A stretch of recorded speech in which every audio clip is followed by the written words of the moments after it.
Hello, I'm Dr. Eve. Welcome to my YouTube channel. One of the most common sexual dysfunctions that men suffer from is early ejaculation. Normally begins when they start being sexual with a partner and feel that they're coming too quickly. And as young men grow, they learn the art of holding back, delaying their ejaculation. But oftentimes there is so much anxiety attached to it, they never quite get confident in their ability to hold back, and it becomes a lifelong problem, what's called lifelong early ejaculation disorder. This is a letter from a man who quite typically describes this process.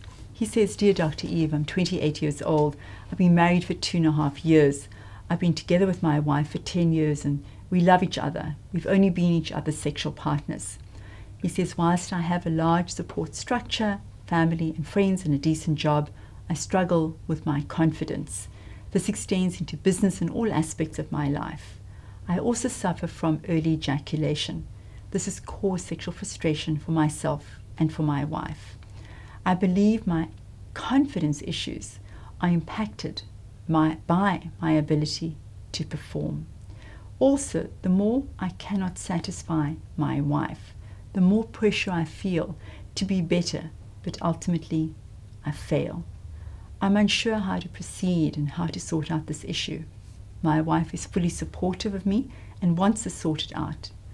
I prefer not to medicate, but perhaps start the desensitizing cream whilst I work through my confidence issues. Where do I buy such a product?" Here is an inexperienced man in terms of not having more than one sexual partner, which is not a problem. Even men with many sexual partners develop early ejaculation.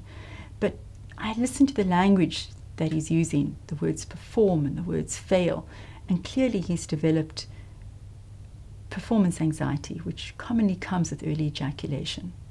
So unless there is a disease factor underlying early ejaculation, it usually is psychologically based, and in some cases it may be that there are genetic components to it. But the 28-year-old man, it's just not having learned that art of delaying ejaculation, and compounded now by the anticipation of failure, which commonly occurs in people who have got early ejaculation. I think what strikes me as so profound is the impact that it has on his confidence, on his overall quality of life and feeling of well-being in the world.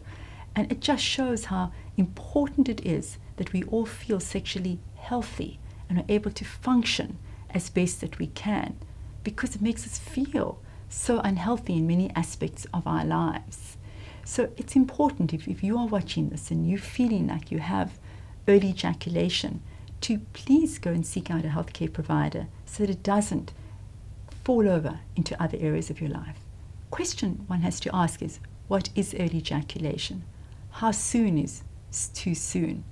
The definition of that, the clinical definition of that, is when it causes distress to the male and to his partner, as clearly it does to this person.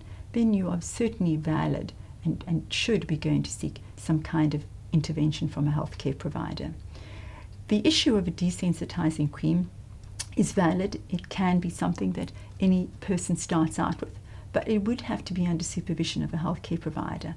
I don't think it's advisable to play around with that yourself and go and get an over-the-counter without really considering the impact of it.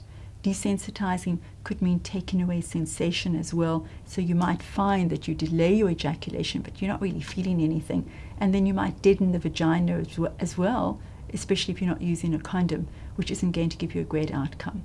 So please go and consult with a healthcare provider if you feel that you're struggling with early ejaculation.